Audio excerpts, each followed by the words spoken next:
પપ્પા, તમે અમારા માટે આખી જિંદગી ઉભા રહ્યા. હવે અમારી વારી છે. આજની આ ભાગદોડ ભરી જિંદગીમાં જ્યારે ઘરના સદસ્યો પોતાના જ થોડા ચશ્મા આપને. છે ત્યારે ના પપ્પા, મારે ઓફિસનો લેટ થાય છે. ઘરમાં બધાને સમય મળે છે, પણ દુખાવામાં જીવતા માણસને ધીમે ધીમે લોકો જ નહીં પણ પોતાની હિંમત જ છોડીને જાય છે. ક્યારેક વૃદ્ધ માણસને દવા નહીં, ફક્ત કોઈ પોતાના માણસની જરૂર હોય છે. સૌથી વધારે દુઃખ શરીરમાં નથી હોતું. દુઃખ તો ત્યારે થાય છે જ્યારે માણસ પોતાના જ ઘરમાં બોજ જેવી લાગણી અનુભવવા લાગે છે. અને આ એ જ સમય છે જ્યારે માણસને પોતાના પરિવારની સહાનુભૂતિની જરૂર પડે છે. પપ્પા, તમે અમારા માટે આખી જિંદગી ઉભા રહ્યા.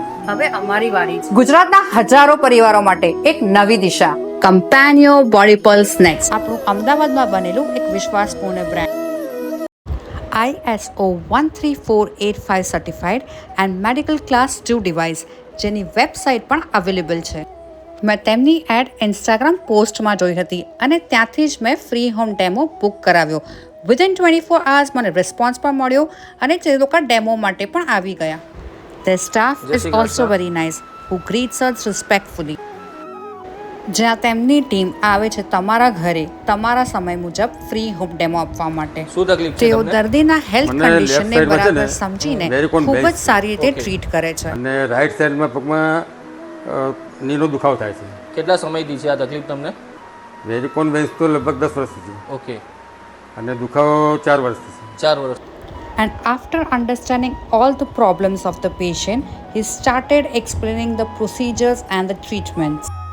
મસલ સ્ટિમ્યુલેશન અને નર્વ સ્ટિમ્યુલેશન ટેકનોલોજી દ્વારા બ્લડ સર્ક્યુલેશન સુધારવામાં મદદરૂપ.